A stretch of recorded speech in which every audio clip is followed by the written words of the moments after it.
Hi, today we are going to discuss one of the important applications of Gauss's law, that is to find electric field intensity due to hollow charged spherical cell. আজি মই Gauss's lawৰ সহায়ত এটা hollow charged body electric field intensity উলাবলৈ যাম। So this is my hollow spherical charged body. এই বডিটোৰ ভিতৰ ফালে ফুপুলা আছে, এই hollow body। মই চাৰ্জ দিছো, কিমান চাৰ্জ দিছো, কিউ চাৰ্জ দিছো। I have given q charge to the body. মই q চাৰ্জ দিছো, বডিটোত q চাৰ্জ দিছো, আৰু ৰেডিয়াস অফ দা স্ফেৰিকেল বডিটো কিমান লৈছো, কেপিটেল R লৈছো। গতিকে চাৰ্জটো কি আছে, সাৰফেসত ডিস্ট্ৰিবিউট হৈ আছে। ভিতৰত কিয় থাকিব নোৱাৰে, কাৰণ ভিতৰটো হলো ফুপুলা। চাৰ্জটো মই খালি বাহিৰত দিছো, ইয়াত একো নাই, এইখিনি ফুপুলা, সেই কাৰণে চাৰ্জটো ইয়াত আছে। Okay, due to this charged body, I want to apply electric field intensity at the point P, which is at a distance R from the center of the hollow charged body. তোমালোকৰ হয়তো মনত আছে কুলম্বছ লৰ কিছুমান limitations আছিল। এটা limitation কি আছিল, if the body is a point charged, if the charged body is point like, then only we can apply Coulomb's law. কিন্তু ইয়াত চোৱা, সদায়তো মোৰ চাৰ্জড বডিবিলাক পইণ্ট লাইক নহয়। ইয়াতে মোৰ চাৰ্জড বডিটো পইণ্ট লাইক নহয়, স্ফেৰিকেল বডি। তো সেই বডিটোৰ ক্ষেত্ৰত আমি কুলম্বছ লৰ সহায়ত ইলেক্ট্ৰিক ফিল্ড ইণ্টেনচিটি ওলাব নোৱাৰোঁ। তেতিয়া আমি গছেছ লৰলৈকে যাব লাগিব। অ'কে, বুজি পাইছা? নাও গছেছ লত কি কৈছিল, গছেছ লত কৈছিল যে total electric flux linked with a close surface is equal to 1/epsilon 0 times total charge enclosed by the closed surface. আমাক Gauss's law কি কৈছিল, Gauss's law কৈছিল যে total electric flux linked with a closed surface is equal to 1/epsilon 0 times. epsilon 0 টো কি আছিল, permittivity of free space আছিল, total charge enclosed by the closed surface. so এইটোতো মোৰ charged body, এইটোতো চাৰ্জড বডি, এইটো চাৰ্জড বডি, এইটো charged body. গতিকে মোক কি লাগিব, এখন ক্ল'জ ছাৰফেচ লাগিব। এইখনটোতো ক্ল'জ ছাৰফেচ হ'ব নোৱাৰে। সেইকাৰণে যিটো পইণ্টত ইলেক্ট্ৰিক ফিল্ড ইণ্টেনচিটি ওলাব দিছে, the point at which they ask to calculate electric field intensity through that point, সেই পইণ্টটোৰ মাজেৰে মই কি কৰিছোঁ, সেই পইণ্টটোৰ মাজেৰে মই কি কৰিছোঁ, এটা স্ফেৰিকেল গছিয়ান ছাৰফেচ লৈছোঁ। ইয়াত চোৱা, মই এটা কি কৰিছোঁ, এটা ডটেড লাইন দি যে আঁকিছোঁ, বডিটো যিহেতু স্ফেৰিকেল বডি, গছিয়ান ছাৰফেচটো মই স্ফেৰিকেল আঁকিছোঁ। দেখিছানে, ইয়াত লিখা আছে গছিয়ান ছাৰফেচ বুলি। হোৱাট ইজ গছিয়ান ছাৰফেচ মই অলপ পিছত আহিম। তোমালোকে চোৱাচোন, তোমালোকে চোৱা যে ৰেডিয়াছ হয়নে, যে at every point of this dotted spherical body, every point of this dotted spherical body are at equal distance from the center of the charged body. এইটো দেখিছা তোমালোকে, সেইটো দেখিছা। এটা why this surface is called Gaussian surface. This closed surface is used to apply the Gauss's law. Therefore, it is called Gaussian surface. Okay? But what must be the other characteristics of this surface? Definitely ইয়াৰ আন কিছুমান property থাকিব লাগিব, নহ'লে মই কিয় এই ছাৰ্ফেচখন লৈছোঁ, মই কিয় স্ফেৰিকেল লৈছোঁ।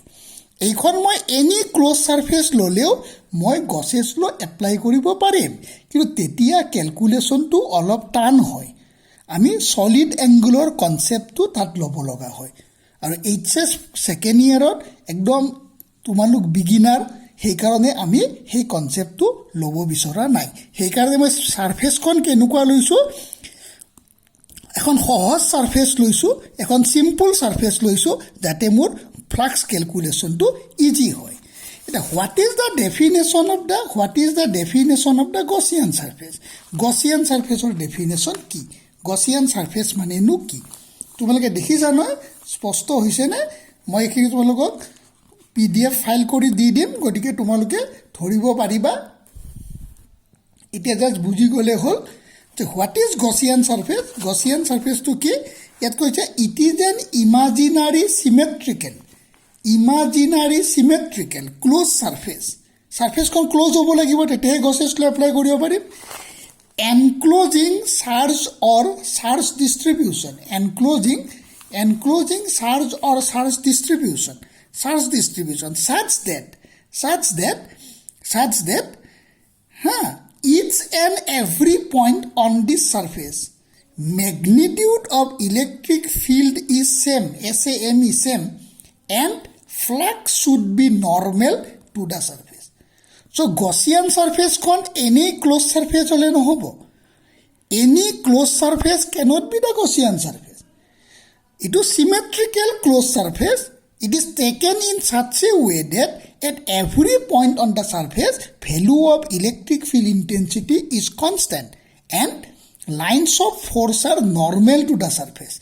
Tetiahe more flux calculation to ki hobo easy hobo. গম পাইছেনে তেতিয়াহে ফ্লাক্স কেলকুলেশ্যনটো মোৰ ইজি হ'ব সেইকাৰণে ছাৰ্ফেচখন এনেকৈ লৈছে তোমালোকৰ এতিয়াতো ক্লিয়াৰ হৈছে গছিয়ান ছাৰ্ফেচ ইয়াৰ ডেফিনেশ্যনটো আহে কিন্তু পৰীক্ষাত এতিয়া চোৱা তোমালোকে এতিয়া চোৱা চ' ইয়াত আমাৰ কি আছিল এইটো চাৰ্জড বডি আছিল মোক এইটো পইণ্টত ইলেক্ট্ৰিক ফিল্ড ইণ্টেনচিটি লাগে সেইকাৰণে মই কি কৰিছোঁ থ্ৰু দিছ পইণ্ট এই পইণ্টটোৰ মাজেৰে মই কি কৰিছোঁ স্ফেৰিকেল ছাৰ্ফেচটো কনচিডাৰ কৰিছোঁ সেইটো ডটেড দিছোঁ So what is my next step?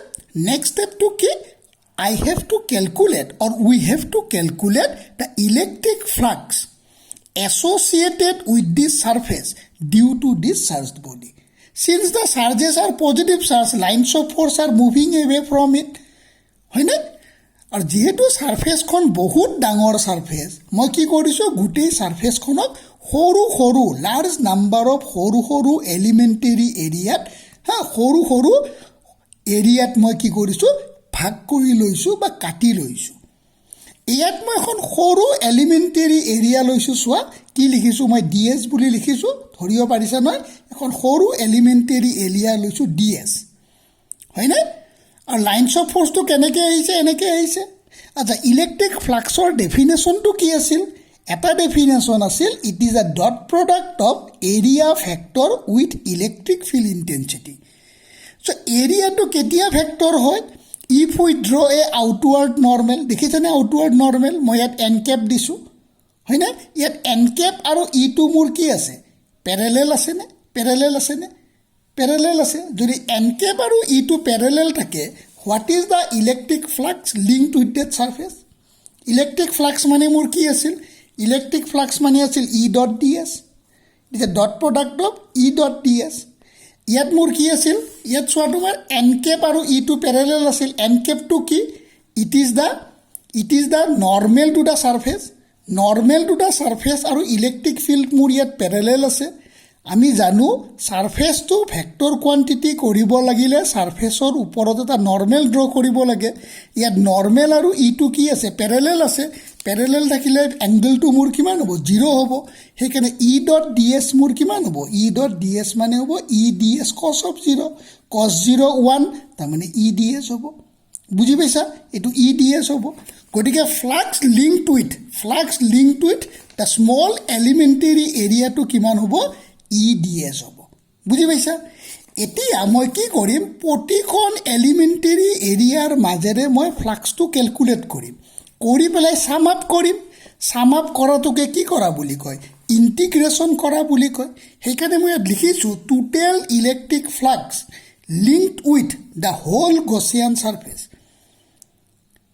গতিকে মই ইণ্টিগ্ৰেট কৰিব লাগিব ইণ্টিগ্ৰেশ্যনটো মই কি কৰিম ইণ্টিগ্ৰেশ্যন মানে এডিশ্যন মই কি এডিশ্যন কৰিম টোটেল ফ্লাক্সটো এডিশ্যন কৰিম ফ্লাক্স মানে কি আছিল ই ডট ডি এছ আছিল সেইকাৰণে মই অভাৰ দ্য ছাৰ্ফেচ এছ লৈছোঁ এই ইণ্টিগ্ৰেশ্যনটো ছাৰ্ফেচ ইণ্টিগ্ৰেশ্যন হ'ল আৰু ইয়াত গোলটো কিয় দিছোঁ গোলটোৱে কি বুজাইছে ক্ল'জ ইণ্টিগ্ৰেশ্যন বুজাইছে তে মই যে এতিয়া ফ্লাক্সটো কেলকুলেট কৰিম গোটেই স্ফেৰিকেল বডিটোৰ ফ্লাক্সটো কেলকুলেট কৰিম গতিকে য'ত আৰম্ভ কৰিছোঁ তাত শেষ কৰিব লাগিব That means I have to start from the point and then end on the same point. I have to take the whole surface. Therefore, this circle is given here. So that is the meaning of this circle. So E dot ds is E ds cos of 0.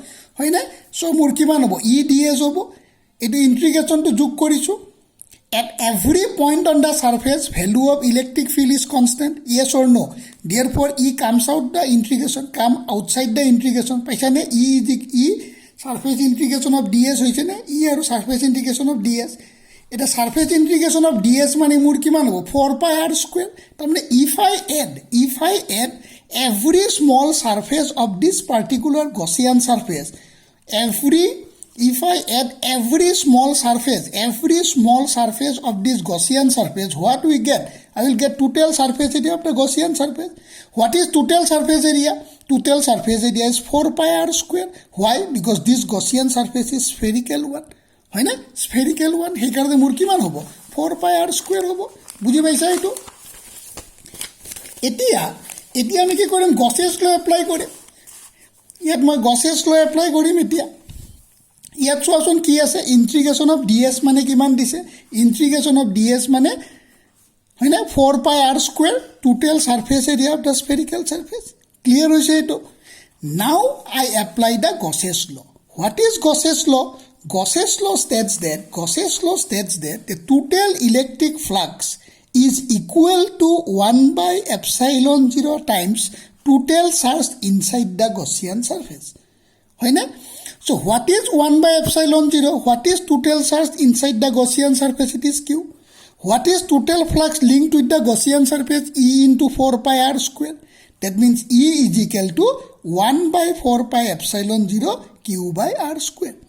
কারণ মোৰ Gaussian surfaceটোৰ ভিতৰত কিমান charge আছিল Q charge আছিল গতিকে এখানে মোৰ এটো কিমান হ'ব এটো Q by epsilon 0 হ'ব বুজি পাইছা Q by epsilon 0 হ'ব টোটাল ফ্লাক্স লিংক কিমান হ'ব E into 4 pi r square হৈ গ'ল কিন্তু এটা কথা হ'ল এটা প্ৰবলেম আছে আমাৰ ফিগাৰটো এটা প্ৰবলেম আছে প্ৰবলেমটো কি চাৰ্জটো মোৰ ক'ত আছিল চোৱা চাৰ্জটো স্ফেৰিকেল বডিটোত আছিল আৰু স্ফেৰিকেল বডিটোৰ ৰেডিয়াছ কিমান আছিল স্ফেৰিকেল বডিটোৰ ৰেডিয়াছ কেপিটেল r আছিল আৰু মোক ওলাব দিছিল electric field intensity at the point P which is at a distance small r from the center of the charged body কিন্তু চাৰ্জ মোৰ আছিল ইয়াত ইন্টেন্সিটি ওলাব দিছিল ইয়াত হয় না সো এই ডিস্টেন্সটো মোৰ স্মল r নহয় মোৰ স্মল r টো ইয়াৰ পৰা ইয়ালৈ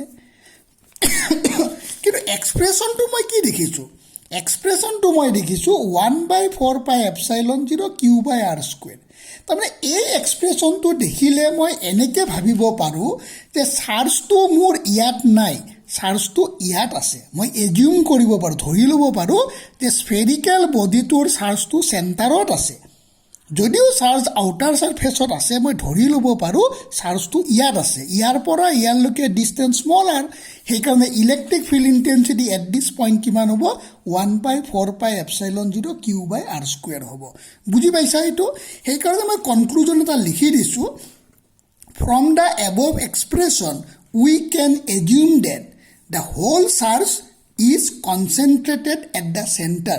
I assume that চাৰ্জটো কিন্তু চেণ্টাৰত নাই but এক্সপ্ৰেছনটো কি হৈছে Q by r square হৈছে মই এইটো কথা কোৱা নাই এক্সপ্ৰেছনটো কি হৈছে E is equal to Q by r square হৈছে তো Q by r square মানে তোমাৰ কি স্মল r মানে তোমাৰ কি স্মল r মানে distance of the point P from the center তাৰ মানে চাৰ্জটো ইয়াত নাই চাৰ্জটো ইয়াত থকাৰ দৰে হৈছে কিন্তু চাৰ্জটো আছে ইয়াত চাৰ্জটো কিন্তু আছে ইয়াত কিন্তু আমাৰ এক্সপ্ৰেছনটোৱে কি কৰিছে আমাৰ এক্সপ্ৰেছনটোৱে এনেকে কোৱাৰ দৰে কৈছে যে চাৰ্জটো ইয়াত নাথাকি ইয়াত আছে ইয়াৰ পৰা ইয়ালৈকে ডিসটেন্স স্মল r গতিকে by definition of electric field intensity Q by r square বুজি পাইছা আচ্ছা এইটো তোমাৰ মেইন কুৱেশ্যন হিচাপে আহে কেতিয়াবা তোমাৰ কি হয় ইয়াৰ পিছত টেইল কুৱেশ্যন এটা আহে টেইল কুৱেশ্যন টেইল মানে এইটো মেইন কুৱেশ্যনটো এনেকে আহিব find the electric field intensity at an external point of a hollow spherical body tail কুৱেশ্যনটো কি আহিব যে ভেৰিফিকেশ্যন অফ কুলম্বছ ল মই বিগিনিঙতে তোমালোকক কৈছিলোঁ আজি যে কুলম্বছ লটো খালি পইণ্ট চাৰ্জৰ কাৰণে এপ্লিকেবল যদি কুলম্বছ লটো যদি মোৰ চাৰ্জটো যদি পইণ্ট চাৰ্জ নহয় মই কুলম্বছ ল এপ্লাই কৰিব নোৱাৰোঁ কিন্তু গতিকে মই ইয়াত কুলম্বছ লটো ভেৰিফাই কৰিব বিচাৰিছোঁ থিঅৰিটিকেলি আগতে আমাৰ কুলম্বছ লটো কিন্তু এক্সপেৰিমেণ্টেল ল মই থিঅৰিটিকেলি ভেৰিফাই কৰিব বিচাৰিছোঁ এইটো মোৰ স্ফেৰিকেল চাৰ্জ বডিটো আছিল কিউ চাৰ্জ আছিল এইটো পইণ্টত মই অলৰেডি ইন্টেন্সিটি ওলাইছোঁ এক্সটাৰ্নেল পইণ্টত ই ইজ 1/4πε0 Q/r² মই কুলম্বছ ল ভেৰিফাই কৰিব লাগে তো মই কি কৰিছোঁ এইটো পইণ্টত ইণ্টেনচিটি ই মানে কি force on vanishingly small unit positive charge ইণ্টেনচিটিৰ ডেফিনেশ্যন কি আছিল force on a vanishingly small unit positive charge is intensity so' ইণ্টেনচিটিৰ ভেলু ই দিয়া আছে ইয়াত মই কি কৰিছোঁ কেপিটেল কিউ টেষ্ট চাৰ্জ এটা প্লেচ কৰিছোঁ ধৰিব পাৰিছে না আখৰটো capital Q test charge place কৰিছোঁ গতিকে ফ'ৰ্চ কিমান হ'ব F is equal to Q E হ'ব by definition of electric field intensity E মানে মোৰ কি আছিল 1/4πε0 Q/r² আছিল তাৰমানে এফ ইজ কিমান হ'ব 1/4πε0 small q capital Q/r² small q capital Q/r² তাৰমানে কি হ'ব force directly proportional to the product of the two charges and force inversely proportional to the square of the distance of separation between two তো which is কি Coulomb's লটোৱে কি কৈছিল যে force of interaction between two charges is directly proportional to the product of the charge and inversely proportional to the square of the distance between them. বুজি পাইছা এইটোৱে হ'ল ভেৰিফিকেশ্যন অফ কুলম্বছ ল ইয়াৰ পৰা আৰু এটা টেইল কুৱেশ্যন আহিব পাৰে সেই টেইল কুৱেশ্যনটো তোমাক কি সুধিব সেই টেইল কুৱেশ্যনটো তোমাক সুধিব what is electric field intensity at an internal পইণ্টত ইণ্টেনচিটি ওলাব দিব এইটো চোৱা electric field intensity at an internal point ৱৰ্ডটো হৈছে নাই ক্লিয়াৰ হৈছে নাই ইণ্টাৰনেল পইণ্ট অফ এ তোমাৰ কি দিছে ইণ্টাৰনেল পইণ্ট অফ এ কি দিছে of a charge spherical shell দিছে internal point of a charge spherical shell দিছে সেইটো ওলাব লাগে চাৰ্জ বডিটো মোৰ এবাৰ এইটো চাৰ্জ বডিটো ইয়াৰ ৰেডিয়াছ চোৱা কেপিটেল আৰে লৈছোঁ মই পইণ্টটো মই ইণ্টাৰনেলি লৈছোঁ বডিটোৰ ভিতৰত লৈছোঁ এইটো পইণ্টটো P Exactly same, I have to apply the Gauss's law. So I require a Gaussian surface. Gaussian surface to কি হ'ব symmetrical surface হ'ব যেহেতু এই বডিটো স্ফেৰিকেল আছে ইয়াতো এইটো মই স্ফেৰিকেলে লৈছোঁ বুজি পাইছা এইটো স্ফেৰিকেলে লৈছোঁ এতিয়া মই অন ডেট পাৰ্টিকুলাৰ ছাৰ্ফেচ এখন স্মল এলিমেণ্টেৰী এৰিয়া লৈছোঁ DS সেই এলিমেণ্টেৰী এৰিয়াৰ আউটৱাৰ্ড নৰ্মেলটো তোমাৰ কোনটো এইটো দেখিছা ন এইটো আৰু ইয়াত ইলেক্ট্ৰিক ফিল্ড ইণ্টেনচিটি মই কেপিটেল ই বুলি কৈছোঁ গতিকে আগৰ দৰে electric flux associated with this surface মোৰ কিমান হ'ব একেই হ'ব আগৰ দৰেই মোৰ হ'ব কি হ'ব E.ds is EDS cos of 0 is equal to EDS হ'ব গতিকে মই এটা ইণ্টিগ্ৰেট কৰি দিলে মই কিমান পাম if I integrate the entire surface মই যদি গোটেই ছাৰ্ফেচখন ইণ্টিগ্ৰেট কৰি দিওঁ ইণ্টিগ্ৰেট কৰি দিলে টোটেল ছাৰ্ফেচ এৰিয়া কিমান টোটেল ফ্লাক্স কিমান পাম ছাৰ্ফেচ ইণ্টিগ্ৰেশ্যন অফ E.ds আগৰটোৰ দৰে একে EDS cos of 0 এইটো হ'ল ছাৰ্ফেচ ইণ্টিগ্ৰেশ্যন অফ EDS ইয়াত মই এছটো দি দিব লাগিব হয়নে গতিকে ছাৰ্ফেচ ইণ্টিগ্ৰেশ্যন অফ ইয়াত মোক এছটো লাগিব E/4πr² এবাৰ খালি আৰটো মই R1² দিছোঁ R1² কিয় দিছোঁ কাৰণ ৰেডিয়াছটো সৰু হ'ব লাগিব মানে ডিষ্টেঞ্চটো সৰু হ'ব এতিয়া কথা হ'ল what is the charge enclose by the Gaussian ছাৰ্ফেচটোৱে কিমান চাৰ্জ এনক্ল'জ কৰিছে চাৰ্জটো মোৰ ইয়াতহে আছে চাৰ্জটো ক'ত আছে চাৰ্জটো ইয়াত আছে ভিতৰততো কোনো চাৰ্জ নাই গছিয়ান ছাৰ্ফেচটোত তাৰমানে কিউ ইজ 0 মানে মোৰ গছেছ ল' মতে কিমান আহিব ফাই ইজ কি আছিল গছেছ ল' মতে কি আছিল total electric flux is 1/ε0 total charge inside the Gaussian surface আছিল total electric flux is equal to 1/ε0 total charge inside the Gaussian surface আছিল কিন্তু charge enclosed by Gaussian surface in this case কিমান 0 কাৰণ কিয় চোৱা চাৰ্জটো ক'ত আছে চাৰ্জটো ইয়াত আছে মই গছিয়ান ছাৰ্ফেচটো ক'ত লৈছোঁ ভিতৰত লৈছোঁ চ' টোটেল ফ্লাক্স মোৰ কিমান হ'ব 0 হ'ব টোটেল চাৰ্জ যদি 0 হয় আল্টিমেটলি টোটেল চাৰ্জ যদি মোৰ 0 হয় টোটেল চাৰ্জ 0 হ'লে কিমান হ'ব 0 হ'ব তাৰমানে inside the hollow' charged body there is no' electric field কোনো ইলেক্ট্ৰিক ফিল্ড তাত নাই বুজি পাইছা আজিৰ ক্লাছটো মই ইয়াতে ৰাখিছোঁ